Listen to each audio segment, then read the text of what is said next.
Hey, what's going on? Welcome to the Doug Show. My name's Doug Cunnington, and I'm catching up with Melissa again. Melissa went full time working on her site, stopped her corporate job in August, so she's only about 2 months in, and we're gonna get a few updates on her sites, talk a little bit about some observations she has on how long it takes for newly published content to rank on various sites, plus prioritizing your workflow and your projects after you go full time when now you have all these possibilities. So, Melissa, thanks for joining me today. How are you? I'm great. Thanks so much for having me back. Of course. Well, I'm excited to get some updates. And last time we chatted, I think you told me you had many sites, Oh, and so many sites. some had some issues with algorithm updates, which Yeah. since we talked, there have already been like at least two other fairly significant Google There, algorithm updates. September was like Mhm. the month of the Google update. I think there were like three in September alone. So it's been a pretty crazy ride lately. Wow. Yeah, there's a lot of them, so it's like they were catching up for lost time. Well, before we get into it, Melissa, can you give us a little bit of an intro for people that didn't catch the first interview? Of course, we'll link up so they could check out that one. But yeah, who are you? What do you do? Can you just give us a little background Yeah, on why we're chatting? absolutely. Hi, everybody. My name is Melissa. I took Doug's course in 2019, which kind of started my whole path to affiliate websites and things like that. I have had a tech website for years and years. I come from the tech industry. I've been like a tech blogger for a long time. But then I kind of started getting into, some of the affiliate site stuff and other types of sites, food blogs, things like that, because I love to cook. And I've been doing it as a hobby for since 2019. And I kind of got to the point where it's like, I really, really love this hobby. I think I've gotten far enough that I can prove that I can do it. So I decided this year that I was going to go full time and give it a whirl. So here I am now. I'm about 2 months out of my corporate job, and I am doing this for real now. Congratulations. I Thank know you. that is what people try to do often, is like make enough money so they can quit their corporate job. So big step. Were you pretty nervous when you were going to put in your notice, or had you been thinking about it for so long you just couldn't wait?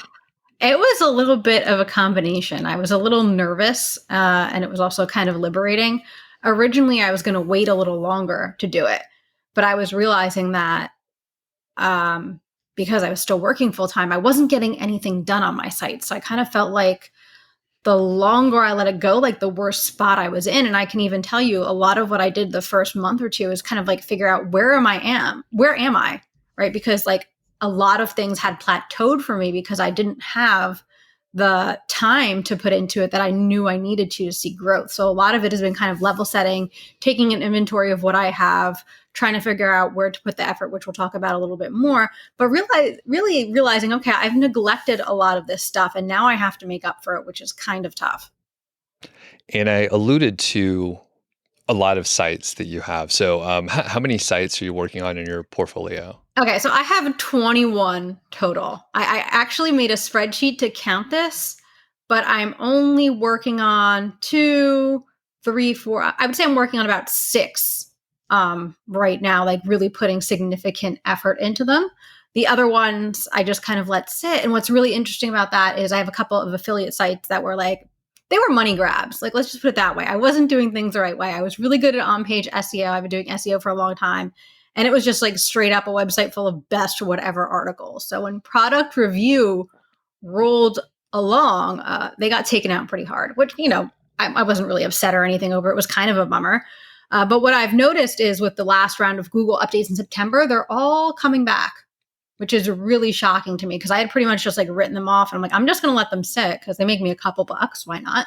But they're starting to come back, which is promising. So I'm going to, and I just noticed that literally when I was getting ready to talk to you, Doug, I was kind of going through everything. I'm like, wait, how did this happen? So one of the things I'm going to be doing this week is just kind of evaluating where they are and saying, okay, do I need to put a little time here and what can I do?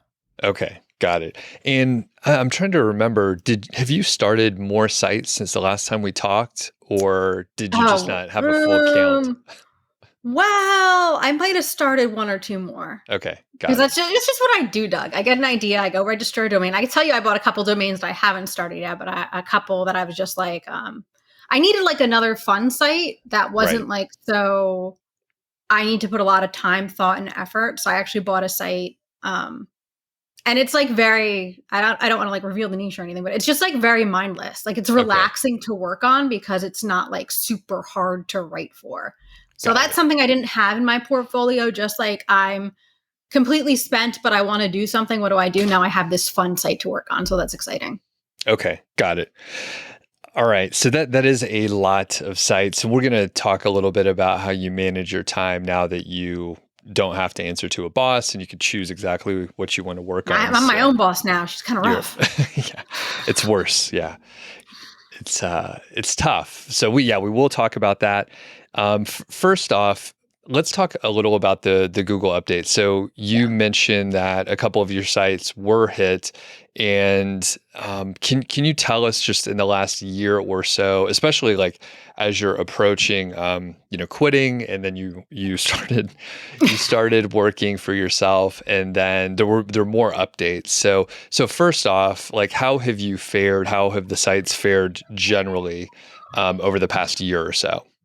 So, with the exception until September, until the September cycle, I was doing fine, except for those couple of really money grab affiliate sites, like I told you about. Like they were just like straight up best everything. Like, Okay. probably shouldn't have done that, but it was fun, so I did it. I like to experiment. What can I say? So those had gotten hit. Like every product review update, hit again, hit again, hit again. Like if I put the analytics graph out, it's just like boom down, boom down, boom down. One was down to like 30 keywords in Ahrefs. It was completely ridiculous. So other than those very review centric sites getting hit, I was pretty much doing fine everywhere else. And in September, with this whole round, like I said, those sites that were hit came back some, didn't do much, put a little more content on them, maybe a little bit of link building, but pretty much was just letting them sit there.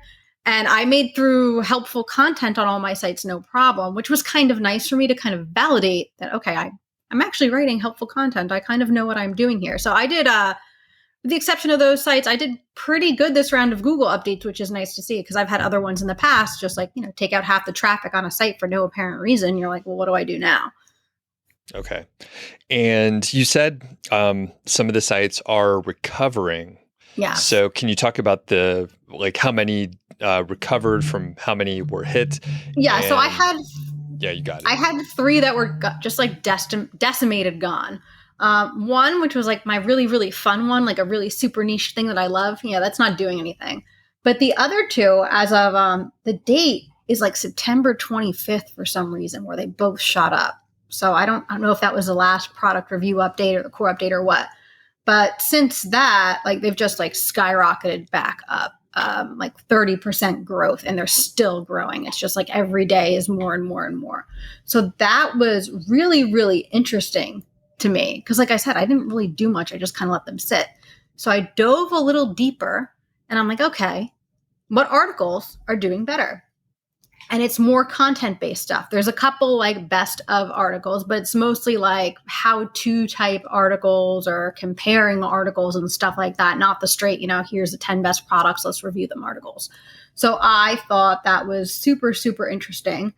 And as far as has that helped me, I logged into Amazon affiliates this morning and I noticed I had a really good day yesterday, and like better day than I've had in a long time. So I think maybe that's a little encouraging as well. And it's definitely something that I'm going to keep an eye on to see how these sites kind of progress. If they stall out and die again, or they keep going up, or we'll have to see. And just to clarify, so they went up 30% from where they had declined. I was just doing month over month. Okay. So it's probably more than that, honestly, because September 25th to the beginning of October. So it was like a graph like that. But I Okay. just did like compare the last 30 days to the previous 30 days. So I Cool. would think next month I'll probably even have a better story. Got it. Okay. And yeah, the other thing that's so interesting, of course, is you really didn't do too much, and I think you said you maybe had a couple links or just basic stuff that you would probably be doing anyway, but you didn't like change any major thing across all the posts or anything like that, right? No, nothing. I just kind of let them, when I saw them get decimated like that, I was kind of like, and this might tie into like how some I spend my time, right? I was like, do I spend, I don't even know how much time trying to revive this, or do I go on to things that are making me money now? And I was like, I'm going on to things that are making me money now. I'm not going to sit here and try to fix this right now. It's kind of always been like in the back of my mind one day when I get around to it, but I didn't feel like now was the time to do that. That's a question that people ask all the time. Should I spend time on recovering a site? Sometimes they only have one, so it makes the decision a little bit easier. But yeah, was that tough for you to like wrestle with? It was hard because in their heyday, they were doing really, really well. So to kind of watch all that disappear is really difficult, and you want to fix it. But looking at kind of going full time, I was like, is that the best use of my time right now to spend it kind of doing that versus, okay, I have other activities that will grow sites that I know don't have problems on them right now, or grow sites that are already on an ad network or already have a ton of affiliate links that I know will bring me more revenue faster. Okay. And then with your other sites, is it difficult to figure out which one to work on? That was hard. And I had to really take a long look at everything. I have a bunch of dashboards I've built in something called Google Data Studio. And what that does, it lets you pull in your search console and your analytics data and basically build a dashboard where I can see all of my sites at once, right? Instead of like rolling through analytics and clicking and clicking and clicking. So it was kind of taking a look at all the sites and saying, okay, how are they doing? What is growing faster, right? Because I'll look over time and how does that graph look? If something's going up, I think I should keep putting effort on it, right? If it's stalled or plateaued, then I kind of look at more of, okay, is this a topic I feel passionate about and I think has potential, or do I just want to let it sit for a while? So what I did is I kind of said, okay, I have 2 sites on Mediavine. Those I'm going to keep working on because every article I publish is going to bring me money basically immediately, right? So that was the easy part. When you already have stuff bringing in money, putting more effort there, bringing in more money, easy. But now going full time, I also want to build a little bit more of a portfolio. So I kind of said, okay, what sites do I think have the most potential to grow the quickest? So I kind of narrowed it down to 2. And then I told you I bought like a new fun site is number 3 now. Just like when I'm like, I'm fried. I can't like do any more writing that takes effort. Like I just want to have some fun. That's that site. So I have those sites. So that's about 6 sites I'm actively working on pretty much. Okay. Got it. And I'm jumping all over the place, but Go ahead. For clarification on the newer sites that, you were like, maybe I started a couple new ones, and you said you'll kind of set them up and let them sit. So what does that sort of initial like setup look like? Maybe a time frame, how much content, any other details that help us understand what you do for those kind of fledgling sites? Yeah. So I like to get to at least 50 articles on them now. I started more in the 20 range, and to leave that and sit for a while and come back to it, you still might not have that much to work with on a new site. Because part of the thing I look at is over time, like how much content do I have? How many impressions am I getting in Search Console and stuff like that? And that's kind of my indicator of should I go back and take a look at it and update it and that kind of stuff, right? So just having 20 articles on a site I found just wasn't enough for me to come back in, 2-3 months and have something to work on. So now I like the numbers 50 and 100 to start. So I have a couple of 50s, and I'm working on getting the new site I just bought to 100. And then the plan is that one I actually might keep going on because, like I said, that's like the easy site or whatever. Yeah. But I like the numbers like 50 and 100, so I know I have lots of content to come back to later. And it really depends on, how much traffic you're getting to each article and things like that. But I kind of feel like the more content, the better. Right? Like you can't have too much content as long as it's quality content, right? Because if you come back in 6 months and there's no traffic and there's no impressions in Search Console, something's going on. And we didn't talk about the amount of traffic, but just so people understand. So you have a lot of sites. Some of them are younger. Yeah, it sounds stressful just you talking about it. It's actually relaxing. I really enjoy it. So if I group in like my top sites, probably collectively they fluctuate. Let's just go with the 2 on the ad network because I know those numbers like off the top of my head. If I combine those 2 together, well, all right, let's just talk about the big site. I'm like trying to figure out how to do this make sense. Yeah. The big site usually fluctuates between 75,000 sessions and 100,000 sessions a month, depending on the month with seasonality and stuff like that. And that honestly has been plateaued for the last year for the most part. mostly because I haven't been working on it that much. When I first I bought that site and I just really pounded on it for a while, and I grew it and I grew it and I grew it. But then I kind of, with all the stuff going on with the corporate job, I didn't have the time to put into it. So it kind of like plateaued from just, I was still having content put on it. I have a great group of writers for me that work on that site. And it just like from me not going in and not paying enough attention, not paying attention to content optimization and interlinking and making sure I've got all the affiliate links in there. Like I just stalled a lot and I probably hurt myself, but I didn't have the time at that point. Okay. And then there's the argument, right? So if you, instead of starting this other new sites, if you just would have put time into that, do you ever think about that? I wrestle with that all the time, but I get bored easy, Doug. Okay. Like I know I should just like pound on this site, but I'm also thinking long term, and I know I definitely want a portfolio of sites. Like I don't want one big site and that's it, because what happens if I get caught up in the next helpful content update and lose my traffic overnight? I lose half my income.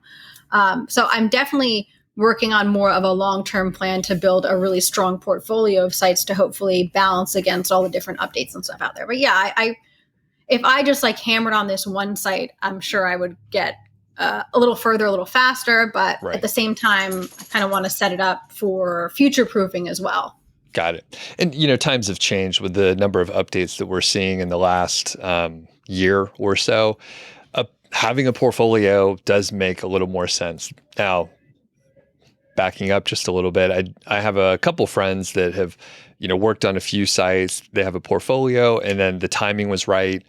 They were passionate about it, and the site, like one of their sites, blew up. So it was a no-brainer to just like drop other sites that were making like, say, 2,000 to 5,000 per month. They would just leave them, like they should sell them or get rid of them. But like they were doing so well with their, the one site that took off. So hopefully, that happens, and then it's clear, even if you get bored, you'll just go deeper and deeper on the one site. Exactly. Of course, it does leave you exposed, and he did run into. Yeah, and that's what I'm kind of worried about now. It's just the exposure from not having that kind of fallback job. Right. And I always make the argument, this is getting more, maybe not philosophical exactly, but if all of your sites are subject to traffic from Google or a specific monetization strategy, then I think it's still susceptible. So like we convince ourselves that it's diversified, but really if you have the same failure point across multiple things, but that's philosophical. So I come from the tech industry and I designed like data centers and stuff like that. So it's true. Yeah. You have the same failure point. Like if you don't have redundant power and you lose power to your data center, guess what? Nothing's going to work. That's the same exact thing. Yeah. So it feels better, but yeah, there's only so much we can do. And that's in a whole other area. Okay. Well, that said, monetization. So you mentioned display ads, Amazon affiliate, any other revenue sources, or you just focus on those two? That's pretty much what I've been focusing on so far. And like a lot of it has just been time, right? And Doug, you might kind of laugh at me for this or like give me a little slap on the wrist here, but Amazon affiliates is easy, right? It's easy. You go to Amazon, you get your products, you get your links. And I needed easy while I was still working because I didn't have the time to go, figure out, what's a good affiliate program for this particular site or this topic or whatever. So again, this is probably an area where I might have hurt myself a little bit. I was just going for, what's the easiest thing to do because I'm so time limited right now. Mm-hmm. And I think that's okay. That's the same advice that I give. Like Amazon is the easiest unless you are focusing on a couple sites, maybe in the same industry, and then you could work with like specific affiliates and work on your commissions and negotiate and all that kind of stuff. But you have a lot of sites and time is limited. So, okay. That said, are there any areas that you're maybe thinking there's an opportunity, maybe with like digital products or something? Not that you would create them specifically, but maybe you can promote people's courses, or maybe there's software associated with something. Yeah, exactly. That's something I've just started to look at for some of these sites, and I know there's a ton of options out there for a couple of them actually. Like just off the top of my head, I'm like, I could do this, I could do this, I could do this. And again, it's really kind of putting in the time and the effort to research that. So, I love spreadsheets. I just love spreadsheets. So I get my little spreadsheet, and I track down all the products and the websites. And that's something I've just kind of started doing. But part of what I'm looking at is, okay, so I have a big site with a lot of traffic. I know I'm under monetizing it. Like, I know this, right? I'm just using display ads and Amazon affiliate. I could be doing a lot more with the traffic I have. So that's like my big project right now is I want to build this site. I want more traffic, because who doesn't want more traffic? And I need to kind of, I don't want to say is diversify the income sources or build the income sources, right? It's under monetized. Let's just leave it at that. Right. And do you think there's an opportunity to, see who is running ads on the display ads through the network and then go directly to them and see if they could work out a deal with you? Or do you how will you approach it?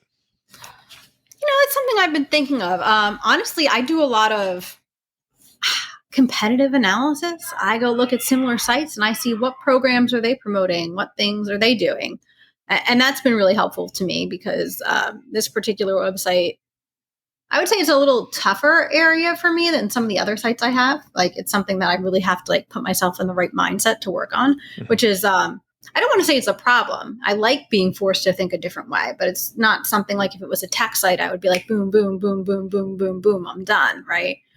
So a lot of it is just kind of because I hadn't been spending enough time immersed in this world. I need to go back to basics, get a handle on another big thing I've been doing is kind of content classification. What are the pillars of content I have on this site? And then attack it pillar by pillar. Okay, I have pillar A.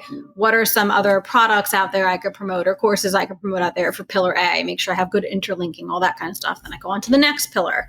So that's something I've started as well. And let's see here. Let's move on to content. So you mentioned you have writers. We've talked AI tools a little bit in the past. Can you give us a sense of how much content, how many pieces of content you're publishing per month across your sites? That's a tougher question, so maybe buy you some time. But even if you could just kind of give us a handle on how much you're producing. All right, let's kind of try to do that. So when I personally write for one of my sites, and this is going to sound like a little zany, I do a batch of 5 posts. I do 5 at a time. It's not like I'm just going to publish here and I'm going to go to this site. I'm going to go to this site. I'm going to this site. I pick my 5 posts. I write them. I do the images. I do the uploading. I do the interlinking. I do the publishing. So I go in groups of 5. So I actually track on each site, each group of 5 and how it's doing. So I would say probably in August and September, 5, 10, 15, 20, 25. I probably did 50 pieces of content myself across those 2 months. And then I have a couple of other sites where I have writers helping me out as well. So I have someone helping me out on one particular site that I've been making sure that gets between me and her 5 articles a week on that site, because that's one that I'm definitely actively building. The other site, I just had 10 put on, and then I probably have 5 a month from other people. So it's really, I kind of look at it as a site by site basis. And it's what do I want to do for this site? And even when I have other people working with me as authors, I kind of roll through them. I'll go, okay, we're going to do this site this week. Then the next site we're going to do is this week, and then whatever. So it's really been kind of, and that's almost a big thing is just doing your keyword research and your content plans, right? That I don't outsource. I give my writers, here's the keyword, here's a content plan, a necessary, all that kind of stuff. So even just when you hire people to write for you, even just kind of keeping up with, here's all the content I want to write is a big job, right? The content strategy piece is huge, because I'm not one to just be oh yeah, just go write me 5 articles on chainsaws. I don't know. We'll use chainsaws for examples today. I don't know why. I don't have a chainsaw site. I'm just saying, popped into my head. So that's been difficult for me too, is to get into the groove as I start to hire more writers, of staying ahead of it, right? Okay, let me go and do my batch research. And I've started to do that actually. One site I'm building to 100, I'm going to map out the articles I need to get to 100 for this one. I'm going to map out the articles I need to get for 200 for this one. So I know, okay, this week is this 5, this week is that 5, next week is that 5. So I would say it's a big thing to come up with your content strategy, especially working on multiple sites too. That is a big thing that I think a lot of people overlook, because we talk about keyword research a lot. We talk about content a lot, but we never really talk about the whole workflow. I've noticed a lot of people don't do it. You do your keyword research here and then write your articles over here. But what does that whole workflow look like, right? And here's something interesting. I used to be really big into doing a ton of keyword research and then using it for months. Please don't do that. Like, that is terrible because things change. Like, I finally got around to writing this article. I'm like, what is going on? I should have ranked for this. Like, it's easy. And then I go back and it's not easy anymore. So another thing is kind of like checking in on your strategy on a regular basis so you know when to pivot or things changed or you need to switch some orders or something like that. Yep. And I think the other part of that is people will spend maybe, I'm just going to make it up, like 2 months doing keyword research to get hundreds of keywords. And then they could have been writing like after week 1 because they found like 10 keywords and it will take them, a week or two to write those articles. A question a lot of people like ask me, and you probably get this more than me, Doug, like, how many articles should I launch with? And I'm like, just post to the website. Like, don't launch, just start writing articles and post the content. Don't wait till you have 20 articles to hit publish. Like, just start writing. Like, the best thing you could do for yourself is just start writing on that website. Don't like wait, don't whatever, just publish the articles, please. Yeah, definitely. And I think, I'm not sure, I mean, we never know what other background information they have or don't have. So yeah, some people, I think they're maybe nervous that someone will land on their site and it's, quote, not ready yet. And, they would be so lucky if someone actually got on the site and thought it was bad. That's great if someone actually landed on your site. So yeah, you could launch, and maybe you want to have, I think maybe people think about their budget too. And they're wondering like, when or how much money do I need to launch the website? But kind of arbitrary at some point. So the other part that I thought of when you were explaining that is, even if people are hiring a content company that does the keyword research and they'll draft the content, they don't do the extra stuff that you were talking about. And even if they do add some internal links and an image and a couple other things, generally, even the expensive companies are doing kind of the bare minimum, and they kind of fuck up sometimes. So like, if you're not double checking, then almost guaranteed there's probably going to be like 10 to 15% of the content that will have like some little mistake. Let's say you get 100 articles written, it's not all the same writer. Right. So there will be different mistakes throughout. So you have to look. That takes a lot of time too. Yeah, and it was a big thing for me to start handing over the writing more and more. But I'm like, I can't scale myself anymore. So what is like the highest impact stuff I can do? And I still do a ton of writing. Don't get me wrong. I just don't do all the writing anymore. But I'm still like very much in a pump content mode.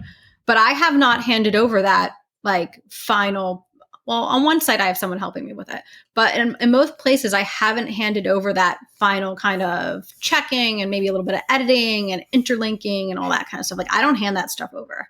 I'm still doing that myself. And I think there's going to come a point where I'm going to need to hand that over. And that's going to be hard because I'm going to need to find someone that's going to do it the way I want to, right? So part of me is like in the back of my head, like I come from the tech world, right? So I'm thinking of like, I need standard operating procedures. So at some point I can operationalize this and start handing it over and teaching people, right? So that's something I kind of have in the back of my mind too, because I'm a limiting point. Like I was just looking at a website, I have 50 articles sitting in draft that I need to get published. And I'm like, I need to do this now. So it's even when you're it's like a whole workflow, right? There's a lot more than just writing or buying the content or whatever. It really just needs to all be assembled the right way at the end. And I haven't outsourced that yet. And just getting back, so it sounds like you roughly publish like 100 plus articles per month. Yeah, that's scary. Okay. And then you have some writers working for you. How many writers are working with you? I think 3 or 4. 3 or 4. And then you do quite a bit of writing also. A lot still, yeah. Okay. AI tools. So I love AI tools. I love them. Yeah, how do you use them? Which ones do you like? So I like, and I don't know if this counts as an AI tool. Have you heard of something called Phrase? Yes. So Phrase I use to build my outlines, and I like to do a lot of my SERP research in Phrase just because it's easy. They have this view where you can go through each SERP result, see the outline, kind of see what it's about, open it in a new window if you want to. So that's how I do all of my outlines. And then what do they call it now? It started as conversion AI, then it was Jarvis, and they got in trouble for that. Jasper, I think it's Jasper now, right? Yeah. I like Jasper, but I don't have Jasper just like write me a blog post, right? I kind of go in knowing what I want, and I will tell Jasper to be like, write about why it's important to grease your chainsaw blades. I don't know, just like whatever. But I'm giving Jasper very specific instructions on what I want, and then I'm honing it a little bit. I'm not really just go write an article, not looking at it, and then publishing it, right? So I kind of have Jasper help me speed things up in some areas. One thing that one of my friends, her name is Nina Clapperton, she's awesome. She kind of gave me like a little Jaspery boot camp when I first started working with it again. And I like listicles with Jasper, like top 5 ways to clean your chainsaw. Like, I don't know, right? And you could tell Jasper, like, tell me 5 different ways to clean a chainsaw, and it'll give you a list of 5. Then you could say, like, expand on how to clean this chainsaw with soap or something like that, right? So I kind of use Jasper to help me, but I just don't be like, write me an article and walk away and come back to an article. I don't think that's a good way to do it, because, I mean, it's an AI, right? Like it's smart, but it's still not human. And I think AIs get a bad rap a lot of times, but I bet a lot of times people can't even tell if it's AI written or not, quite honestly.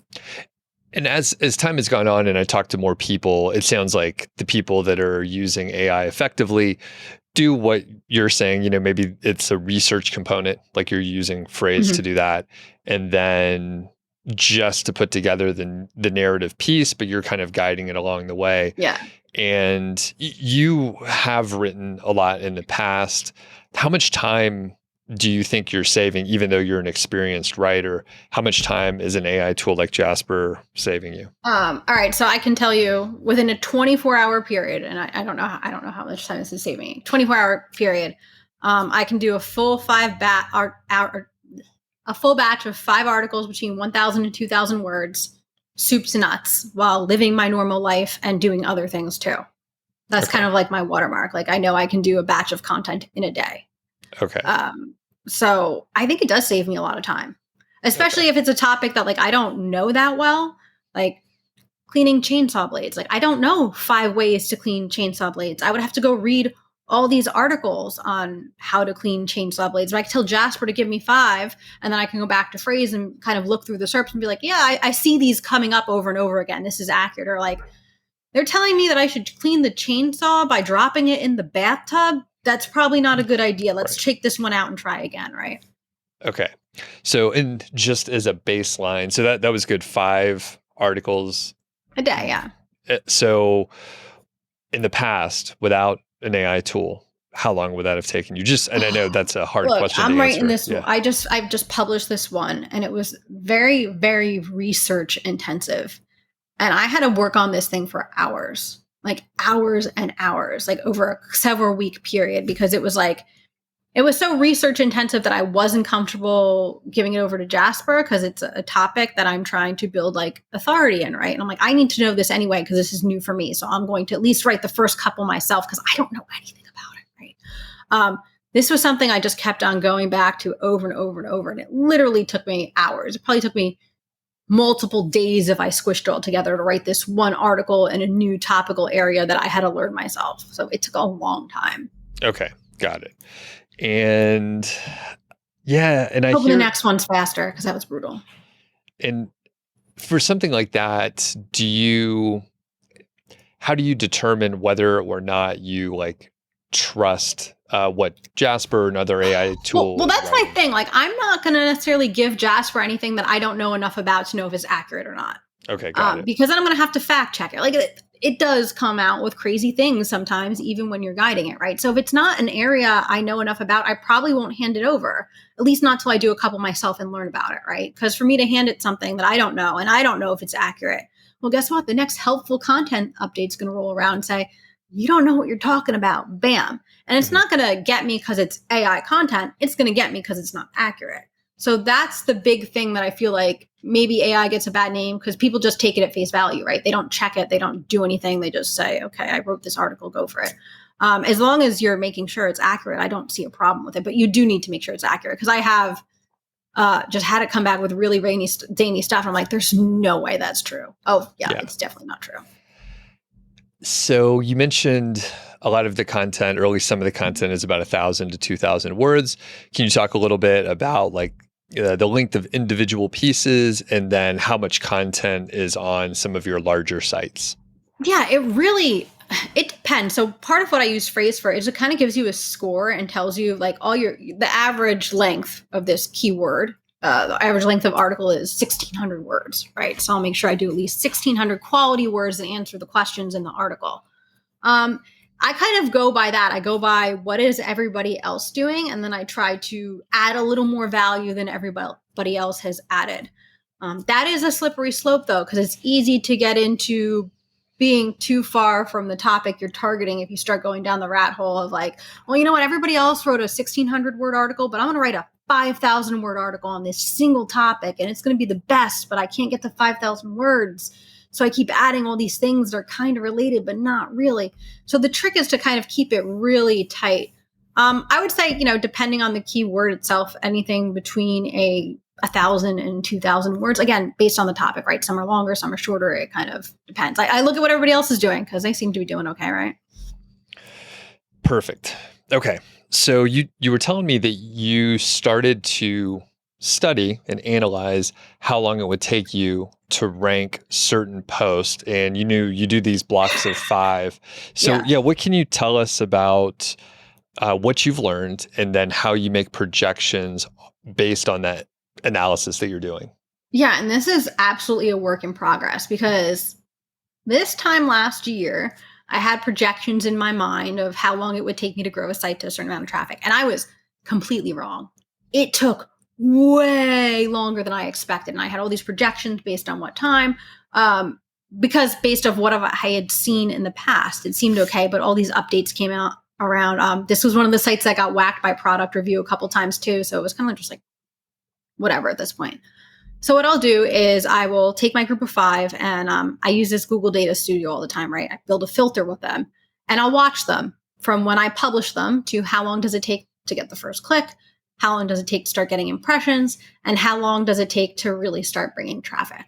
I will give one example off top of my head. It's a site that I'm actively working on to build. So one of the ones I'm really focusing on. I could tell you it takes about 4 months to really start seeing traffic on articles. Like I get the onesie, twosie clicks, like I see the impressions going up, but it took like a solid 4 months to see good traffic from these articles. And that to me, that was, I don't know, I guess it's not that bad, but I was like, wow, I wasn't expecting it to take that long. And that's just how it is. So that I started doing this for every site. It's like, how long does it take to get that first click? Do I see the impressions going up? When do I go back and try to optimize it or whatever? And I'm trying to track that. I'm trying to figure out like, all right, so I have 2 sites that I'm really working on, but this one, it takes 2 months to get good traffic. This one takes 4. So in my mind, that means I almost need twice as much content on the 4-month one right now, because I'm not going to have the data to make the decision on what topics I do next. It's going to take too long for me to get that data. So I'll go really hard and really build like a nice, good cluster of keywords, knowing that, okay, I'm going to publish these 10, 20 articles in this really nice topic cluster. And 4 months from now, I should be sitting pretty, but I need to put the more work in up front, right? Mm-hmm. And make sure it's not just 20 different articles on all different topics. I need to do the right things up front because it's going to take so long. Some other sites, I don't publish I won't publish, 5 related posts necessarily, because I know, okay, I'm going to start getting traffic in a couple days. So I'm just going to do the 5 that seem the most interesting to me right now. So it's kind of watch, and every site is different. It really depends on a lot of different things. And I'm not like an authority on what to look at, but I would say everybody should kind of look at your sites and start tracking, just pick an article that you published this week or last month or a month before and go look at them all and see the progress and kind of see, all right, how long is it taking me to rank? Because I have some sites I publish and I'm getting traffic the next day. That's just how that site works. It's really old. It's really established. That's how it goes. And some of the newer ones, it's just like a longer, slower grind out. But knowing that you want to be someplace where you're getting on a good ad network, you're building a lot of revenue, right? It's important to really hammer that content in a smart way up front because it's taking longer and longer. And you highlighted well, there's just too many variables, right? So Yeah, there's so many variables. there's probably a handful that matter the most, but it's really hard because there's only so much data. Even though you have a lot of sites, like you may look at, like you said, the age, the number of links, how many other keywords are ranking, the quality of the content. Like there's probably 10 or 15 really important things. And I don't know which ones. I got to imagine if you're getting a lot of traffic and you have some backlinks and it's an older site, you're probably able to just publish stuff and rank a lot more quickly. So do you have a way to, I guess in Google Data Studio, which I've heard of it, but I haven't played with it You at got to all. try it. I love it. So can you monitor like I guess this is all calculus, right? So it's like the change over time, right? So can you see how it's improving? Yeah, And you then, can set all different date filters. So like I like month over month. And I'll build okay, actually for one I built week over week, month over month. You know, you can go this month, last year and stuff like that. So all that is kind of built in. So you can just build yourself a sheet of graphs with, okay, here's this art, here's this, group of content, and here it is. Month over month, week over week, this month, last year, last 90 days over this 90 days. There's a lot of different ways to kind of put it together. To make it make sense for you. And especially once you kind of learn how things go. I had one site, my fun site, actually, we'll just call it the fun site from now on. I published, and I just started publishing on it, right? I was just kind of doing a lot of back end, like fixing things. And I'm like, I just started publishing. And I published, and within 2 days, I got a click to one of the articles. I'm like, oh, that's nice. I like to see that. That's a good sign, right? This site might be a little something to play with. So I published 5 more, and I'm like, let's see what happens next. And I haven't checked today yet. When did I publish them? Published them late last week, but I haven't checked today to see if I've gotten any clicks on them quite yet. Okay. But it's a fun little experiment. And once you kind of learn your site, you can come up with a better strategy. I feel like you really got to know your sites. Like, your traffic a lot of times, right? Like I know some of my sites, the biggest day of the week is always Sunday, right? I know other sites, the biggest day of the week is Tuesday. You just kind of start to learn how your site behaves through the seasons, through the days of the week, all that kind of stuff. And this is like an extension of it. That's like the next level. Like, okay, I know I do really well in the summer because I have a lot of summer articles. So to plan ahead for summer and stuff like that. You'll make your most money in the summer. Like this is the next kind of deep dive in content strategy. Once you kind of understand how your site works, let's kind of go and dig in and figure out, how can we grow the fastest by understanding how our site works? And it's okay if you don't know the answer to this question. What's your gut on like the most important component? Is it just the age of the site generally? Is that what you're seeing? It's not just the age of the site, I don't think. I think that certainly helps. But I've done expired domain experiments where they didn't go so well too. So I don't think it's always the age of the site. I think it has to do a lot with the difficulty of the keywords you're going after and how good your content is.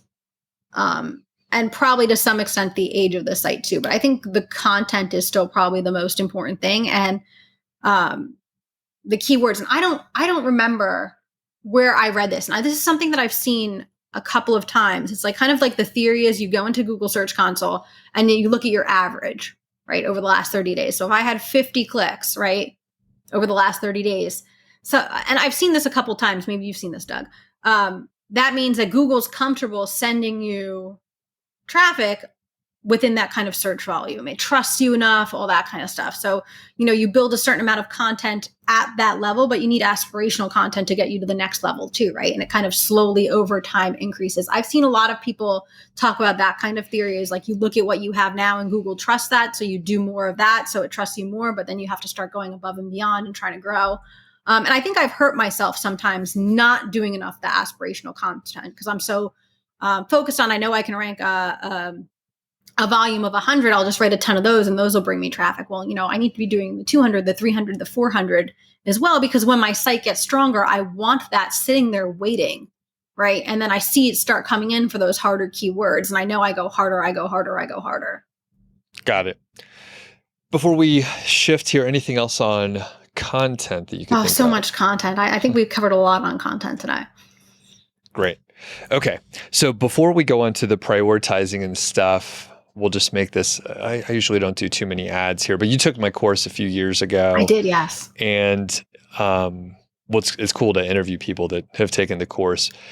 You can get a lot of information not taking a course, but I'm curious, did the course help you specifically in any ways? And like I said, I don't know if you remember this, Doug, but I think I bought your course for my birthday one year. And then I emailed you. I'm like, I'm on maternity leave right now. Can you just unlock the whole course? Because like I actually have some time and I'm not going to soon. So can you just like give me the whole thing instead of like metering it out week over week? Yeah.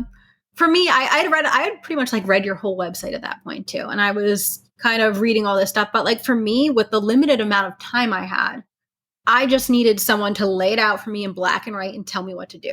Right. And I don't, no offense, but I did things in your course that maybe I shouldn't. Like I didn't listen to your ratio of kind of money content versus informational content in some cases. And that came back to bite me, lesson learned. But for me, I needed that kind of just like, I need this laid out for me so I can learn it and do it and see the results. And then I love to experiment. Then I can start experimenting. So the value for me was like, Doug knows what he's doing. He's done this a bunch of times. Let me just like learn from him and learn how to do this. So now I know, right? And I can go forth and do kind of my own stuff. So for me, it was just like, I needed it laid out for me.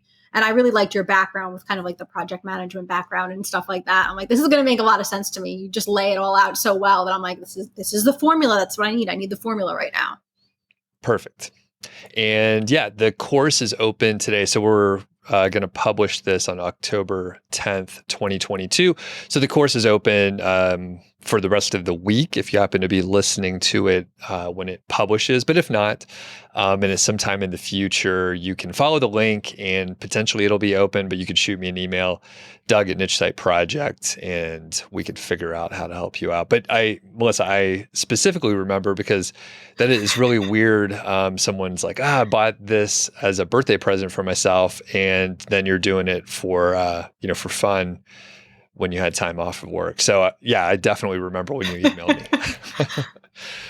That's cool. So yeah, good to have you on here, and thanks for the kind words on the course. So you reached some level where you were like, I'm going to quit my job. So now you're working for yourself. You are your own boss. How do you figure out what to work on? You can basically work on anything, and you now see all these possibilities and opportunities probably more than you used to. So how do you approach that? So I kind of approach it a couple different ways. And I think I am still, and you might be able to shed some light on this, I think I'm still trying to like decondition myself from the corporate world, because it doesn't have to be like a corporate job, but I'm so used to that. Like I'm like kind of like unjobbing myself still. But I will say there's an element of, yes, I kind of write down here are the things I know I have to do, but there's also an element where I leave space for stuff I want to do.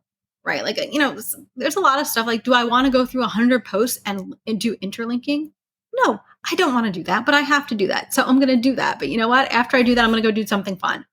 Go work on this fun website or go write a fun article or something like that.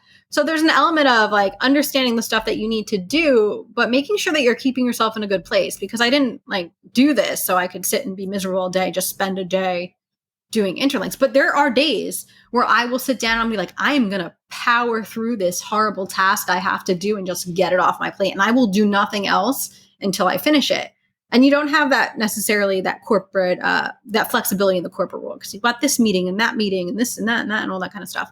So it's very much of kind of checking in and keeping a running list of the priority items that I need to do. And then like that running list of all the stuff that I should have been doing for the last year that I wasn't, and I add that in as whatever. But the freedom to say, you know what, today I just want to go write a blog about chainsaws. And that's what I really feel called to do today. I would love that. So I'm going to write the chainsaw blog. Okay. And with let's get even more granular. So with the 20 plus sites plus other things going on, mm-hmm. How do you know from like a day-to-day or weekly basis, like what do I need to do? And it gets tough because sometimes things will pop up as urgent, but they're not super important. The important urgent matrix. Are you familiar with that? Yeah. So for people that aren't, you could look up like the Eisenhower matrix, but it's like you have things that are important, things that are not important, things that are urgent and not urgent. There's a grid, and there's some things that just are not important and not urgent, or maybe they're not important, but they're urgent. Like I get a ton of emails and they seem urgent because they're in my inbox, but I have to ignore them so I could do other things that maybe aren't urgent in the next few weeks, but they're important.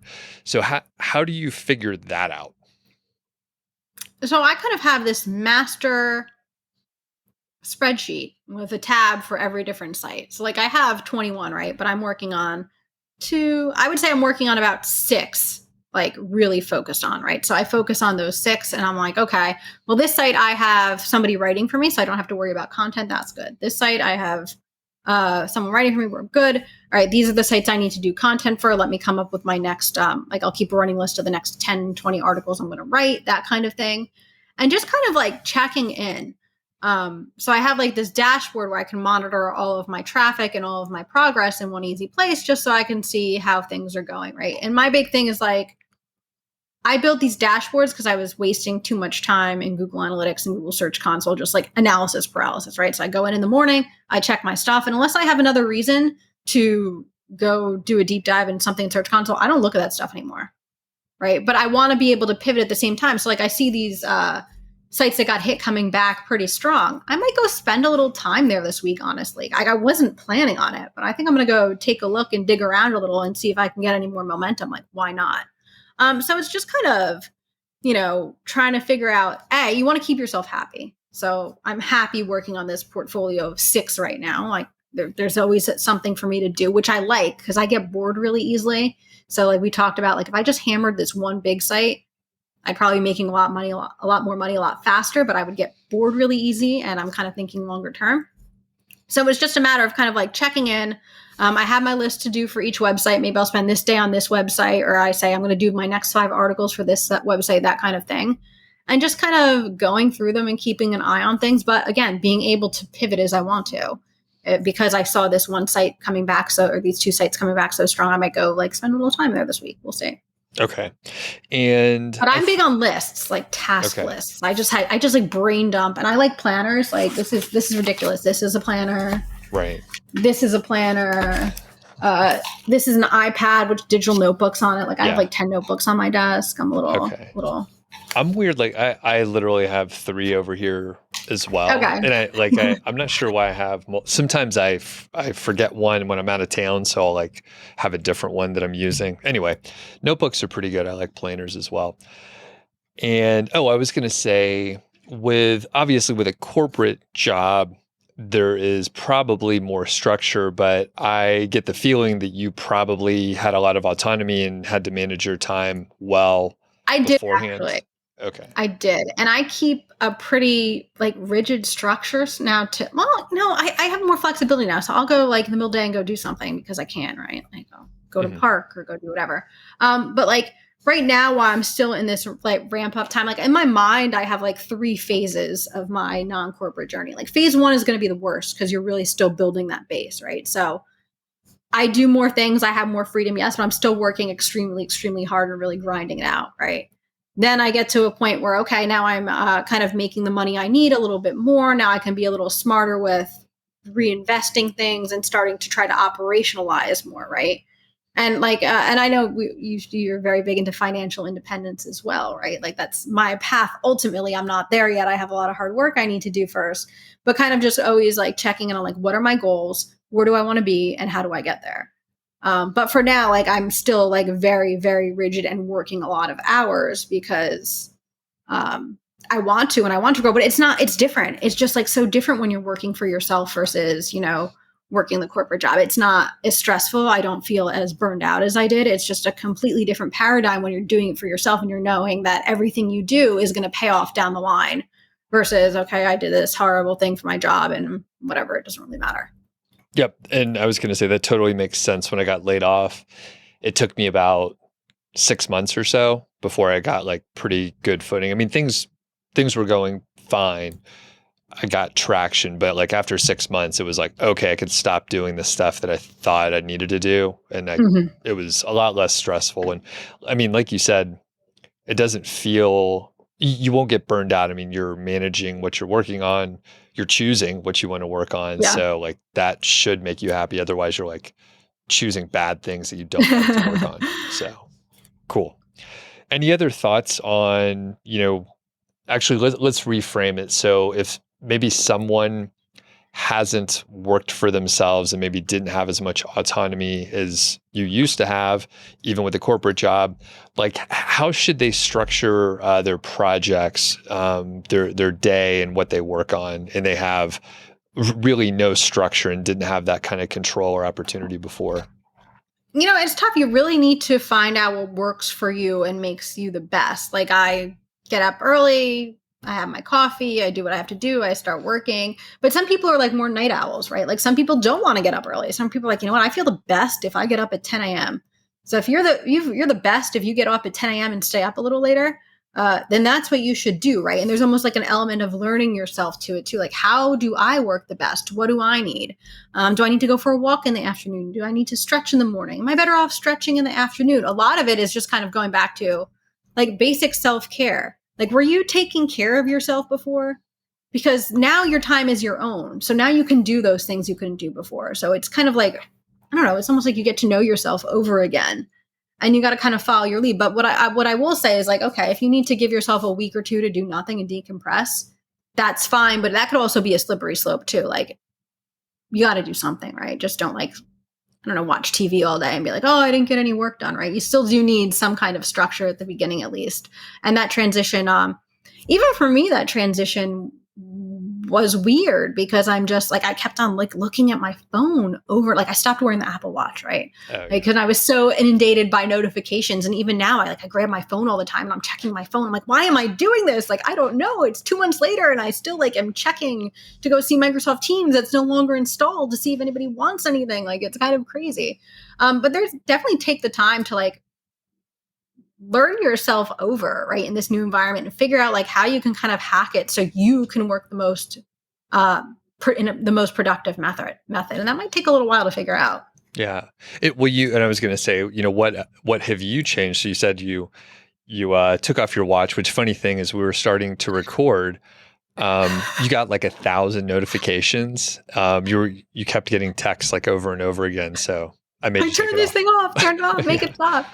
Yeah. Yeah. So anything else that you discovered where you were like, oh, I think I want to change up what I thought was like optimal?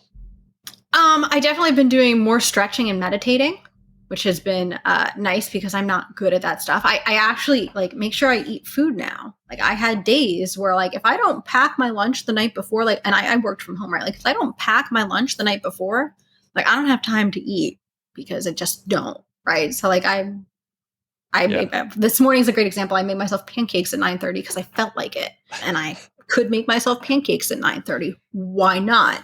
So it's stuff like that. Like always just making sure, like, make sure you take time to eat. Make sure I'm not a big outside person. I try to do, but I'm not really like my little bubble. Go out, take a walk, go run some errands, go to the supermarket in the middle of the day where no one else is there, right? Like use your flexibility to make your life better and more productive. And like I said, it kind of takes a while to figure some of that stuff out. But figure out what you like to do and put some of that in that, because now you can schedule an hour of me time a day where you just do whatever you want, whatever it might be. Oh, my big thing is the new Game of Thrones that came out, like House of the Dragon or whatever. Like every week I set an hour aside and I watch it without a laptop, without a phone, without a tablet. I sit and I just watch TV for an hour.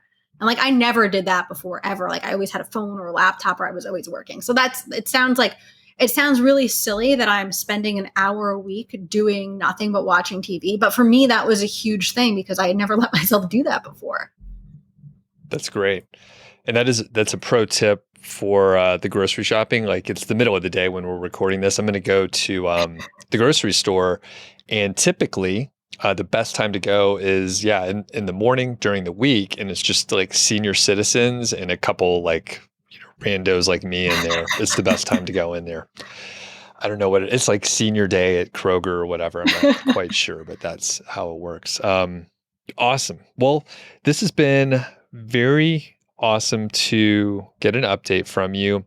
You mentioned this in the last time that you were on. You have a free Core Web. Is it still free? The Core Web Vitals course? Yeah, absolutely. Still free. Can you tell I us have a about course on Core Web Vitals and how to make you pass with simple, actionable tips. We'll put a link into the show notes, but my website is melismadigital.com. And I'm part of what I am going to be doing is because I have this huge tech background, I kind of don't want to let it go to waste. Like how many times did I talk about like Google Data Studio, right? I need to go make you guys some content on Google Data Studio because there's been a complete game changer for me. So in the meantime, I'm really good at making sites pass core web vitals without making like insane changes. So go take a look at that free course, and I hope it helps you. Awesome. And yeah, we'll link up for that. So if people are on their phones or whatever driving, then you just check it out later, and we'll make sure it's easy to get to. So, Melissa, this is great. Anywhere else people should find you aside from what you just mentioned? That's pretty much it. Doug told me last time I really should start making some YouTube videos, and it's something I'm thinking about, but I haven't actually got to do that. But I think I'm going to give it a go. We're going to see. Especially the data studio stuff, because I know people want to consolidate and just get out of analytics, just see it on a dashboard and then move forward. So cool. All right. Well, thanks, Melissa. Thanks for having me.